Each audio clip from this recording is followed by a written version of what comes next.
আসসালামু আলাইকুম। Diploma engineers coaching হোমের পক্ষ থেকে স্বাগত জানাচ্ছি। আমি মোহাম্মদ ফাজলুল্লাহ। প্রিয় শিক্ষার্থী, আজকে আমি বেসিক ইলেকট্রিসিটি সাবজেক্টের তৃতীয় অধ্যায়ের কিছু গুরুত্বপূর্ণ প্রমাণ এবং ম্যাথ করাবো। চলো দেরি না করে আমরা ক্লাসে ফিরে যাই। তো তৃতীয় চ্যাপ্টারের বেসিক বিষয়টা হলো ক্যাপাসিটর এবং ইন্ডাক্টর।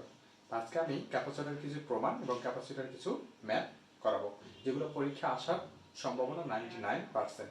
এখান থেকে প্রতি বছর পরীক্ষা হয় প্রমাণ আসবে, না হয় ম্যাথ আসবেই। ঠিক আছে, তো সেই ম্যাথ প্রমাণ আমরা আজকে করব। তো শুরুতেই আমরা একটু ক্যাপাসিটর সম্পর্কে জেনে নিই। আমাদের প্রশ্ন জাগে অনেকেই যে ক্যাপাসিটর বিষয়টা কি। ঠিক আছে, তো ক্যাপাসিটর কিভাবে তৈরি বা কিভাবে কাজ করে এটা আমরা জেনে নিই। তো ক্যাপাসিটর কি, আমাদের প্রশ্ন হলো ক্যাপাসিটর কি।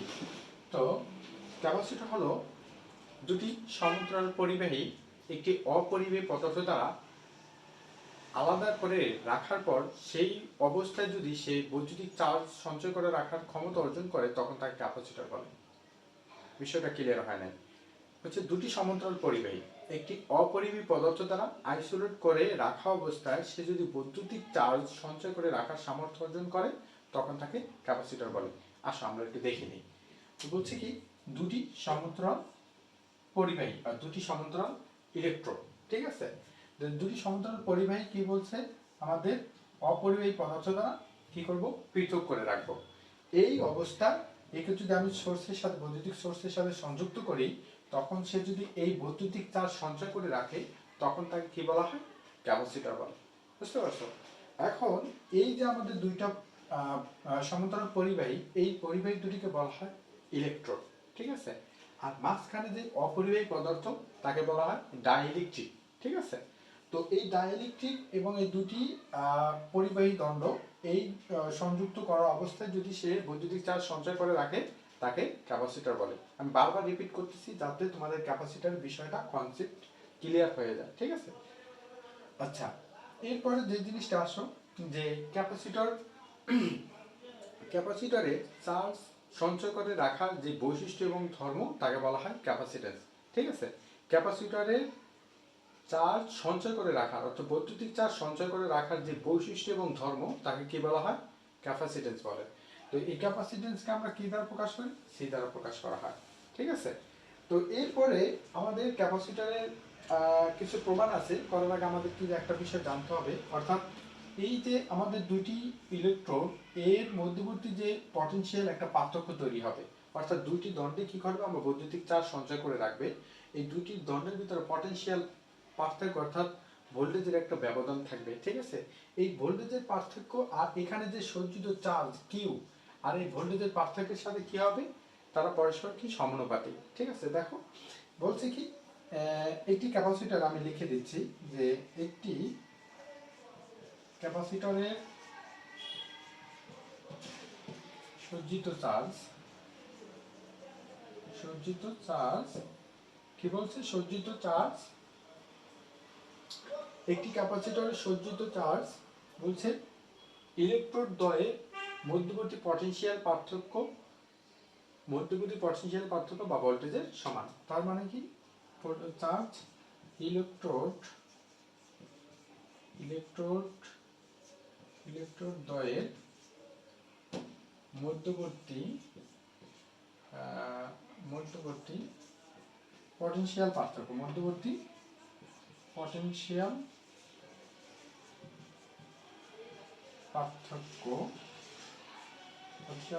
বা ভোল্টেজের কি সমান। ঠিক আছে, ভোল্টেজের সমানুপাতিক, অর্থাৎ সমান না তো সমানুপাতিক।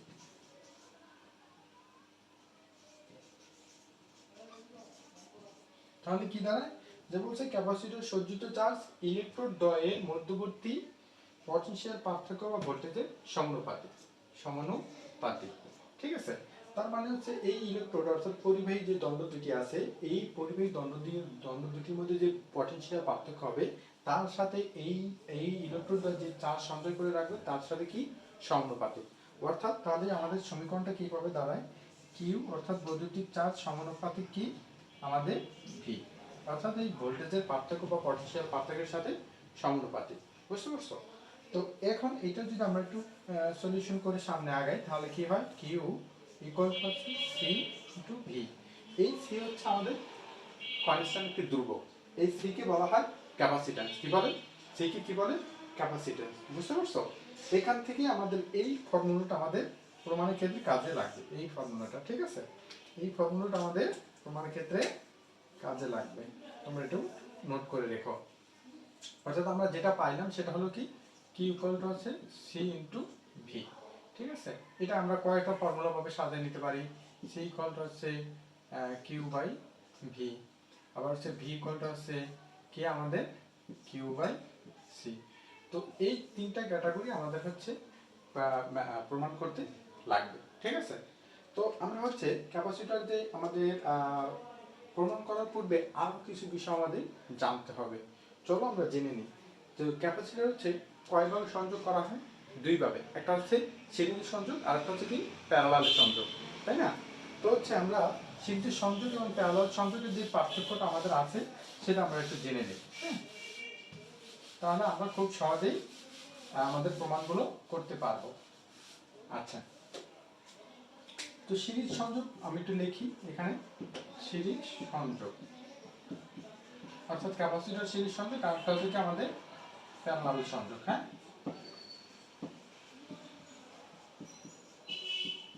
প্যারালাল সংযোগ। তো সিরিজ সংযোগ এবং প্যারালাল সংযোগের মধ্যে আমার কিছু পার্থক্য রয়েছে, তাই না? সিরিজে সংযোগটা কিভাবে হয়? হচ্ছে একাধিক ক্যাপাসিটর যখন আমরা সিরিজে সংযোগ করি তখন একটা শেষ প্রান্ত অপরটার প্রথম প্রান্তের সাথে কানেক্টেড হয়। এভাবে তার ধারাবাহিকভাবে সিরিজে আমরা একাধিক ক্যাপাসিটর সংযুক্ত করতে পারি। সেটাই হচ্ছে সিরিজ সংযোগ। অর্থাৎ এই যে একটা ক্যাপাসিটর দুইটি দণ্ড, এটা শেষ প্রান্ত আবার অপরটা প্রথম প্রান্ত, এটা শেষ প্রান্ত আবার অপরটা প্রথম প্রান্ত। এই সংযোগগুলো যে হয়েছে C one C two C three ধরো, তো তিনটা ক্যাপাসিটর আমরা সংযোগ করছি, এটাকে বলা হয় সিরিজ সংযোগ, ঠিক আছে? আর প্যারালাল সংযোগটা হচ্ছে আমাদের প্রতিটা ক্যাপাসিটর কি হবে, প্যারালালি সংযুক্ত হবে। তো প্যারালাল বিষয়টা হচ্ছে তারা এই পরস্পর এভাবে সিরিজে সংযুক্ত না হয়ে পরস্পর এভাবে কানেক্টেড হবে, অর্থাৎ এই প্যারালাল অবস্থান করবে। বুঝতে পারছো? সিরিজ সংযুক্ত না হয় তারা প্যারালাল অবস্থান করবে। তো দেখি আমরা প্যারালাল সংযোগটা কি। তো এই যে দেখো, এটা হচ্ছে আমাদের প্যারালাল সংযোগ, এটা এটা হচ্ছে আমাদের C1, এটা C2, এই C3, ঠিক আছে? এই সংযোগটাকে বলা হয় আমাদের প্যারালাল সংযোগ, অর্থাৎ প্রতিটি ক্যাপাসিটর প্যারালাল সমান্তরালভাবে আছে, এটাকে বলা হয় প্যারালাল সংযোগ। এরপর হচ্ছে ক্যাপাসিটর আমাদের সিরিজ সংযোগের ক্ষেত্রে আরেকটা বৈশিষ্ট্য হলো আমাদের কি করবে, চার্জ সমান থাকবে, চার্জ সংখ্যা সমান সমান থাকে, হ্যাঁ, সমান থাকে। তো হচ্ছে চার্জ সংখ্যা সমান থাকে। আর হচ্ছে আমাদের আমাদের প্যারালালের ক্ষেত্রে কি হয়, প্যারালাল ক্ষেত্রে কি হবে, আমাদের চার্জগুলো ভাগ হয়ে যাবে, ওই জায়গায় সমান থাকবে, আর প্যারালালে চার্জ সংখ্যা বিভক্ত হয়ে যায়, তাই না? বিভক্ত হয়ে যায়, তাই তো? এরপরে যে অংশটুকু রইলো আমাদের হচ্ছে চার্জ সংখ্যা সমান থাকে, এবার হচ্ছে এখানে আমাদের প্যারালালে কি হচ্ছে, চার্জ সংখ্যা বিভক্ত হয়ে যায়, অর্থাৎ প্রতিটি প্যারালালে আমাদের চার্জগুলো ভাগ হয়ে যায়। আমরা এটা প্রমাণে দেখবো, হ্যাঁ? জাস্ট হচ্ছে আমাদের বৈশিষ্ট্যগুলো মাথায় রাখতে হবে। এই বৈশিষ্ট্যগুলো যদি তুমি মাথায় রাখতে পারো তাহলে তোমার প্রমাণ বলো ম্যাথ বলো তোমার জন্য পানির মতন সহজ হয়ে যাবে। তো ঠিক আছে, এরপর হচ্ছে আমাদের এখানে কি হয়, প্রতিটি শাখায় মানে ভোল্টেজ যোগ ঘটে, প্রতিটি শাখায় সিরিজের ক্ষেত্রে কি হয়, প্রতিটি শাখায় ভোল্টেজ যোগ ঘটে, অর্থাৎ প্রতিটি শাখায় ভোল্টেজ যোগ ঘটে,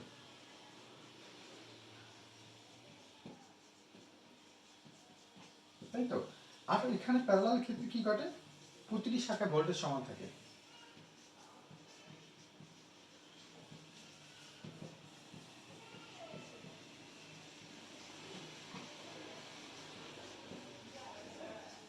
ঠিক আছে? তো এই তিনটা বেসিক কনসেপ্ট তোমাদের মাথায় রাখতেই হবে, বেসিক কনসেপ্ট। অর্থাৎ সেই সংযোগ ক্ষেত্রে এবং প্যারালাল সংযোগের ক্ষেত্রে তোমাদের তিনটে বেসিক কনসেপ্ট মাথায় রাখতে হবে। একটা সিরিজ সংযোগ কিভাবে করা হয়, প্যারালাল সংযোগ কিভাবে করা হয়, সেই সংযোগের চার সংখ্যা কি থাকে, সমান থাকে, প্যারালাল সংযোগের চার সংখ্যা ভাগ হয়ে যায়। তারপর হচ্ছে প্রতিটি সেই সংযোগের প্রতিটি শাখায় ভোল্টেজ ড্রপ ঘটে, প্যারালাল কি করে, প্রতিটি শাখায় ভোল্টেজ সমান থাকে। এই তিনটে কনসেপ্ট একে অপরে তোমাদের মাথায় রাখতে হবে। এরপরে আমরা এখন চলে যাই আমাদের প্রমাণ, তাই না? আমরা এই তিনটে কনসেপ্ট মাথায় রেখে আমরা প্রমাণে চলে যাই, ঠিক আছে? এগুলো তোমরা নোট করে রাখো, কারণ এগুলো পরীক্ষা না আসলে এই সাপেক্ষে আমাদের এই কনসেপ্টের সাপেক্ষে আমাদের ম্যাথ করতে হবে, প্রমাণ করতে হবে, সব কিছু, ঠিক আছে? ওকে, আমি মুছে ফেলি।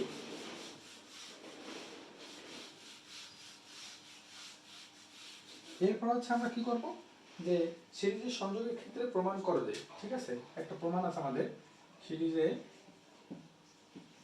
সংযোগের ক্ষেত্রে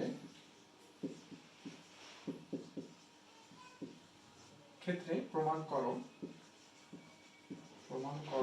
যে যে 1/CS মানে সিরিজ ক্যাপাসিটর ইকুয়াল টু হচ্ছে 1/C1 1/C2 প্লাস 1/C3, ঠিক আছে? ডট ডট ডট ডট আরো থাকতে পারে, অথবা এই প্রমাণটা এইভাবে আসতে পারে 1 শুধু CS বা CS ইকুয়াল টু হচ্ছে C1 C2 C3 C1 C2 C2 C3 plus C3 C1।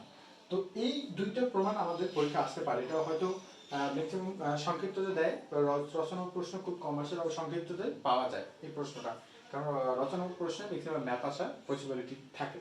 তো হচ্ছে এই দুই টাইপের আমরা প্রমাণটা করব, ঠিক আছে? তো আমরা কিন্তু একটা বেসিক কনসেপ্ট জেনে নিয়েছি যে সি কিউ ইকুয়াল টু কি সি ইন্টু ভি, আর একটা হচ্ছে কি আমাদের বি ইকুয়াল টু হচ্ছে কি কি কিউ বাই সি, আর একটা হচ্ছে তোমার পাইলাম সি ইকুয়াল টু হচ্ছে কিউ বাই ভি। এই তিনটা জিনিস আমাদের মাথায় রাখতে হবে, ঠিক আছে? এর মাধ্যমে আমাদের প্রমাণগুলো করতে হবে, বোঝা গেছে? তো এরপর আমরা এখন চলে যাই এটা সলিউশন যদি করি, সলিউশন অর্থাৎ সিরিজ সংযোগ তো বুঝছো, সিরিজ সংযোগ কাকে বলে? তুমি প্রথমে সিরিজ সংযোগ আছে তিনটি ক্যাপাসিটর, একটি একাধিক ক্যাপাসিটর সংযোগের ক্ষেত্রে একটি শেষ প্রান্ত অপরটির প্রথম প্রান্ত সংযুক্ত করে যেই সার্কিট তৈরি করে তাকে সিরিজ সংযোগ বলে, হ্যাঁ? তো ধরি আমরা তো সিরিজ সংযোগ আমি সংজ্ঞায় তোমাদের বলে দিলাম, আমি এটা না লিখি। তারপর হচ্ছে ধরি আমাদের সিরিজ সংযোগের ক্ষেত্রে আমি তিনটে ক্যাপাসিটর সিরিজে সংযুক্ত করে নিই যাতে আমাদের প্রমাণ করতে সুবিধা হয়। C1 C2 C3 তিনটি ক্যাপাসিটর সংযুক্ত করে আমি সাপ্লাই দিয়ে দিলাম, ঠিক আছে? এটা হচ্ছে BS, হ্যাঁ? এখন বলছি ধরি আমরা সংযোগ করা হবে, অর্থাৎ মনে করি C1 C2 ও C3 তিনটি ক্যাপাসিটর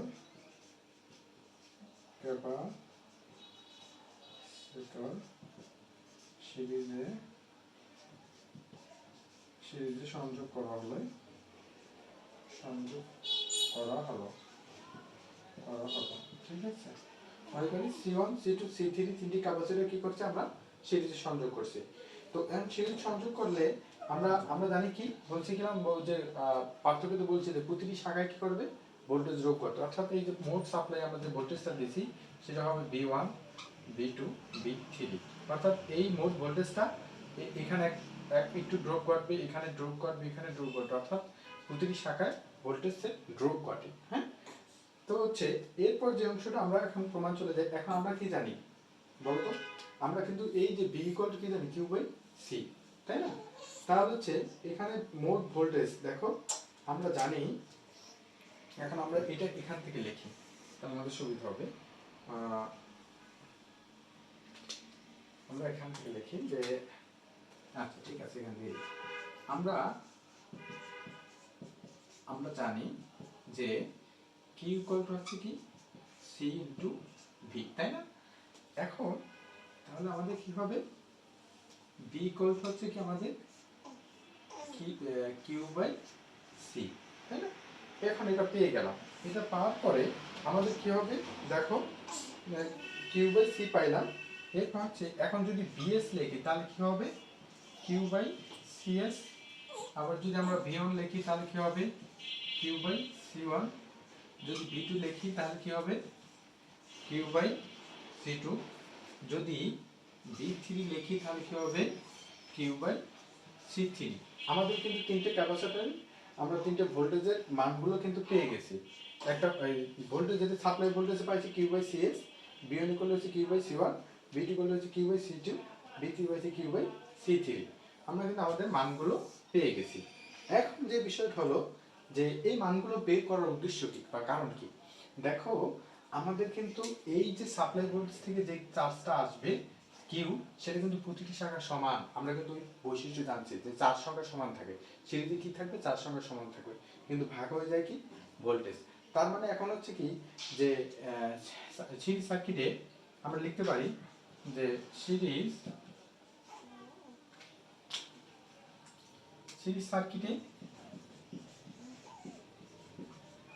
সার্কিটে হচ্ছে কি প্রকৃত মোট ভোল্টেজ প্রয়োগকৃত মোট ভোল্টেজ তাহলে কি হবে ইকুয়াল হবে কি উক্ত শাখায় যোগকৃত ভোল্টেজের যোগফল ইকুয়াল হবে যে উক্ত সার্কিটে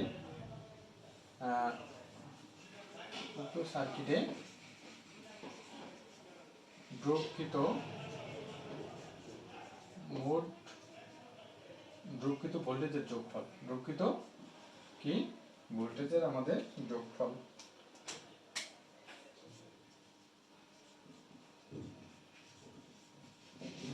ভোল্টেজের যোগফল, তাই না? তাই বলছে কি সিরিজ সার্কিটে প্রয়োগকৃত মোট ভোল্টেজ উক্ত ইকুয়াল হচ্ছে উক্ত সার্কিটের যোগকৃত ভোল্টেজের যোগফল। তাহলে সেই সার্কিট প্রয়োগকৃত কোন ভোল্টেজটা প্রয়োগ করছি, এই যে বিএস, এই সাপ্লাই ভোল্টেজ আমরা প্রয়োগ করছি। তাই বিএস ইকুয়াল টু লিখতে পারি আমরা, তাহলে ওই যে সার্কিটে কি কি কোন কোন যোগ করছে ভোল্টেজ B1 B2 B3, তাহলে এগুলোর যোগফল। তাহলে B1 equal to B2 equal two মানে সরি ইকুয়াল না যোগ B1 যোগ B2 যোগ B3, এই তিনটা ভোল্টেজ আমরা যোগ করলে আমরা কি পাবো মোট ভোল্টেজটা পাবো। কারণ এই মোট ভোল্টেজ তো তিনটা শাখা কি হয়েছে আমাদের যোগ করছে, তাই না? তাহলে আমরা এখন এই যে আমাদের যে ফর্মুলাটা বের করে নিয়েছি বিএস ইকুয়াল টু আমরা কি জানি Q by CS, BN equal to জানি কি Q by C1, B2 equal to জানি Q by C2, B3 equal to জানি কিউ বাই C3, তাই না? এখন আমরা সামনে আগাই, Q by CS equal to হচ্ছে কিউটা আমরা কমন নিয়ে উপর থেকে, তাহলে 1 by C1 plus by C2 plus 1 by C3, তাই না? আমরা এই পর্যন্ত চলে আসলাম। এখন আমরা উভয় পাশ থেকে আমরা কিউটা কেটে দিতে পারি, তাই না? কমন যেহেতু আছে, তাহলে 1 by C R S equal to হচ্ছে কি 1 by C1, 1 by C2, 1 by C3। তো আমরা 1 বাই, এখন আমরা কিন্তু এই পর্যন্ত আমরা প্রমাণটা পেয়ে গেলাম, ঠিক আছে? এখানে এই অংশটুকু আমরা পেয়ে গেছি, এই অংশটুকু আমাদের হয়ে গেছে। এখন আমরা এই অংশটুকু যদি যেতে চাই তাহলে আমাদের কি করতে হবে, এখানে জাস্ট লসাগু করতে হবে। অর্থাৎ দেখো এখানে লসাগুটি কি আছে আমাদের 1 বাই সিএস, তাই না? তো এই যে লসাগু আছে অর্থাৎ C1 C2 C3 এই তিনটে আনকমন, তার লসাগুলো গেলে কিন্তু তিনটা আনকমন যেহেতু আছে তাহলে তিনটে আমরা লসাগু চলে আসবে C2 C3। তাহলে C1 যদি থাকে তাহলে কি থাকবে, বাকি থাকবে C2, আর কি কি থাকবে বলো তো? C2 থাকবে আর থাকবে C3, তারপর C2 চলে গেলে থাকবে আমাদের এরপর, হ্যাঁ তাহলে C2 চলে গেলে C3 C1, তারপর C3 চলে গেলে থাকবে C1 C2। এখন আমরা হচ্ছে উল্টিয়ে যদি দেই উপর পাশে যদি CS নির্ণয় করতে যাই তাহলে কি হবে, জাস্ট হচ্ছে আমাদের উপরে C1 C2 C3, আর এখানে আমরা একটু সাজাই যদি লিখি C1 C2, তারপর হচ্ছে C2 C3, তারপর হচ্ছে C3 C1। এটি আমাদের প্রমাণ, ঠিক আছে? এটাই হচ্ছে আমাদের প্রমাণ। এটা যদি এই পর্যন্ত চাই তাহলে আমরা তোমরা এটাও দিতে পারো। হ্যাঁ, এই দুইটা প্রমাণ আমাদের মানে এই যে অংশে আমাদের যাবে আমরা সেই পর্যন্ত গিয়ে প্রমাণটা শেষ করব। তো আশা করি তোমাদের এতটুকু কনসেপ্ট ক্লিয়ার হয়েছে, তাই না? এরপরে আমরা হচ্ছে এটা তো আমরা সিরিজ সংযোগের ক্ষেত্রে গেছি দেখেছি আর কি। এখন প্যারালাল সংযোগ আছে, প্যারালাল সংযোগটা প্রমাণটা লেস ইম্পর্টেন্ট, তবে সিরিজ সংযোগের প্রমাণটা খুবই গুরুত্বপূর্ণ। তো প্যারালালটা আমি করাবো না যেহেতু যে আমাদের সময় হাতে খুব কম, পরীক্ষা চলে আসছে সামনের দিকে, তো গুরুত্বপূর্ণ টপিকের দিকে আমরা ফোকাস করে সামনে আগাবো। হ্যাঁ, তো হচ্ছে আমরা সিরিজ সংযোগের ক্ষেত্রে যে প্রমাণটা পেয়েছি সেটা হয়ে গেল। এরপর যে অংশটা থাকবে সেটা হচ্ছে ক্যাপাসিটর সজ্জিত শক্তি, তাই না? ক্যাপাসিটর সজ্জিত শক্তির যে প্রমাণটা আছে সেটা খুবই গুরুত্বপূর্ণ, খুবই গুরুত্বপূর্ণ। তো আমরা সেটা চলে যাব।